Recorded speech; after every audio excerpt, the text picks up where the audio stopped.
I don't get why everybody in the Trump administration thinks if something's broken, let's have the drug addict Elon Musk try to fix it. And this seems to be their go-to about everything. And it is insanity.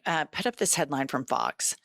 Elon Musk has been tapped to help lead investigation into Signal chat leak.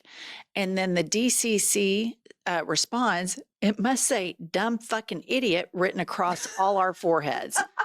Number one, I love that energy from the DCCC. But number two, this notion that Elon Musk is this one-size-fits-all hero is the epicenter of what is so broken about Republican thinking. They think if somebody is rich, then they know how to do shit. And it's just patently false. What's interesting to me is Elon Musk has taken Tesla. It's had a huge nosedive. Twitter, since he's owned it, huge nosedive. Why is it that they think he is the best and brightest at everything? And then I go back to, this is a man that doesn't have security clearance in the normal channels. So he's a Russian asset. It's obvious. It's bananas to me that he's fixing everything. And I go back to, he bought and paid for the presidency, and he wants his fingers in all of it. Yeah. You know, with Elon Musk, I start to think like Trump and Musk have secrets together. And I think, did Elon's satellites, did they rig the election? But I'm a very evidence-based person. And so I want to see the evidence for that. But the fact that Elon keeps face-planting and humiliating Trump's agenda, and think about how difficult it would be to out-humiliate Donald Trump. Right. And Musk does that consistently. He appears more incompetent than Trump, which is really something to marvel at, you know? Stunning. And so, but Trump and the MAGA, they're always wanting to help Elon constantly. So Trump, you know, with these tariffs, he announces that he's going to do 25% tariffs on all American cars and the parts. And here is Trump in the Oval talking about this. He is a fantastic Tesla. Will tariffs be good? I think they may, it could be a net neutral, or they may be good. He has a big plant in Texas. He has a big plant in California. And anybody that has plants in the United States, it's going to be good for, in my opinion. All this stuff is to help Elon. Right. And here's what pisses me off about Elon Musk, about Jeff Bezos, about Trump. These guys can't win on their own. They have to rig things. So Musk is so upset about his Tesla stock tanking. I mean, he's just beside himself. He's got the CIA involved. He's got the FBI involved. He's got the DOJ involved. You know, he's just boodle baby Niagara Falls on Twitter over the whole thing, right? And he can't make Tesla great on his own. He can't, in his own merit, say, my cars are fantastic. We're all dealing with this incompetent, bumbling person. And then everybody's like, oh, he's so great. He's so smart. And I'm like, what videos are they watching?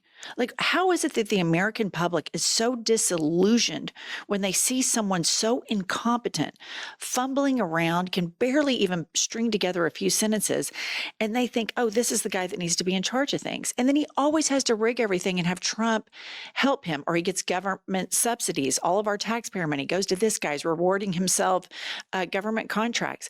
These men, these alpha male MAGA men, and I say alpha male in quotations, you guys, because we all know they're not, they can't do anything on their own.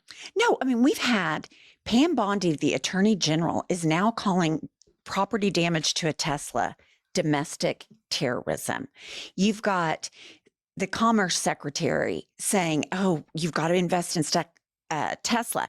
The entire Trump administration is campaigning for Elon Musk and Tesla. Trump is doing commercials for Tesla, in his words.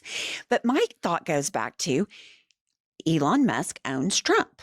There's just no other way to describe it. That's what makes me think, like, is there some secret between them? There's got to be. Because otherwise, like, right now with what Hexas doing and the stock market going up, down, it's just so obvious that nobody that's in the federal government right now at the top of it is working for the American public's best interest, whether it comes to national security, economic security, planes taking off and landing safely.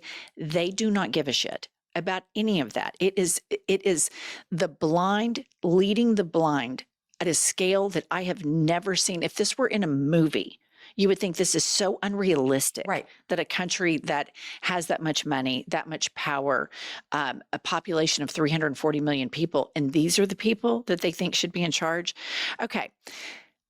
The bro side of the MAGA is a huge component to it. Barstool Sports and all of these men that get red pilled. And Dave Portnoy, I think, flirts with all of this and plays a role in this. He's really upset about Pete Hegseth. And let's hear this clip. Surreal that these guys added Jeffrey Goldberg to this group chat. I mean, they were talking about the attack, leading up to the attack, all the way to a couple hours, when they're going to do it, the time, the weather, you name it. And if this information somehow got out to the Houthis, and I assume in situations like this, things move at the speed of light, lots of American soldiers could have died, lives in jeopardy. So to me, a major, major, major glitch in intelligence and just a huge mistake. And here's the thing. Nobody in this administration can take accountability for anything. And that is the most unmasculine thing on the planet, when somebody always has to blame other people.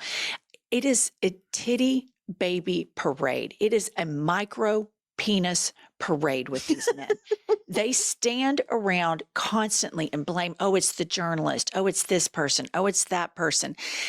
It's so childish, and it's become so normalized to the MAGA base that they think that this is normal. And we're talking about people, not just Gen Z. I'm talking about people that are boomers, that are Gen Xers, that watch this and they see this crybaby routine. And it just blows my mind, and it makes me lose my faith in this country, that people sit around and spend their time watching Fox News and this incompetence being spun as somehow being competent, and they buy it. Not only do they buy it, they're like, oh, leave Pete Hegseth alone. This isn't Trump's fault. It's the journalist's fault. Like, they're detached completely from reality. Totally from reality. I've been reading a couple conspiracy theories I've been dying to ask you. Okay. Is this government so incompetent that it is on purpose destroying, like, the economy, national intelligence, the military? Is it a conscious decision to do it? Or are they just so incompetent it's just a byproduct of their incompetence? So I know what you're talking about. This is a theory that people that are Trump apologists are saying, that it's called the Mar-a-Lago doctrine or something like this, that he's intentionally doing these things with the economy. They're not competent enough to pull that off. I mean, do you know what I mean? But Putin is, if he's picking all these people.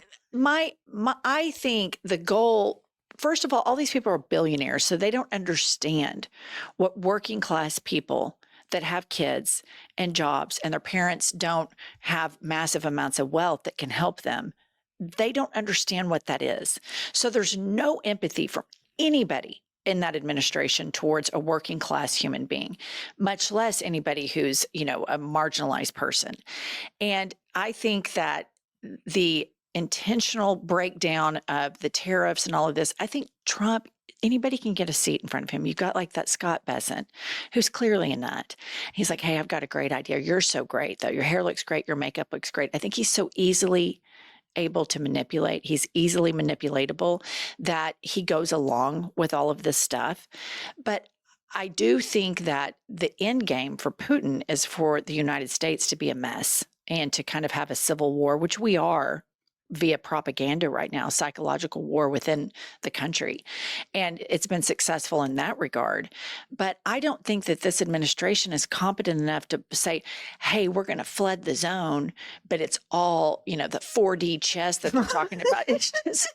It's just not. I mean, these are just not smart people. These are not people that listen. These are not people that step back and know anything about history or military strikes or Social Security. I mean, Elon Musk is on Joe Rogan saying that he thinks Social Security is a Ponzi scheme. And every American that is a working class American, when they get their paycheck, they say a huge percentage of it that goes away to Social Security. These guys don't understand that. they think that once it goes to the government, it should be theirs. Right. Elon thinks all of our money should be his money. So he has no idea how to relate to normal people, nor do I think that Trump administration could pull off some crazy incompetent coup that ended up being competent. A competent, incompetent campaign. But there's a Democrat that I really like. His name is Representative Jason Crow, and he rips into Fox over Signalgate. Spent my life in service to this country. I have taken the oath of office, which you have never taken, by the way, to put my life on the line to defend this country. And I went to a war in Iraq. I went to a war in Afghanistan twice. I have stood up time and time again to defend this nation. And I've seen my friends give their lives for this country. So do not tell me that I don't have real national security concerns, and I will not, every single night before I go to bed, every night, ask myself one simple question. Am I keeping faith with the men and women who I have a solemn obligation to keep faith, our sons, our daughters, our brothers, our sisters, that we're asking right now, where we're sitting here in the comfort of our offices and under the Capitol Dome, to go and fight for us? I gotta leave it. Are we keeping faith for them? Congressman, that is the simple question all of us must ask. This is where I'm going to leave it, okay? Fox News is like, skirt. Because they know for years they pitched that we support the troops.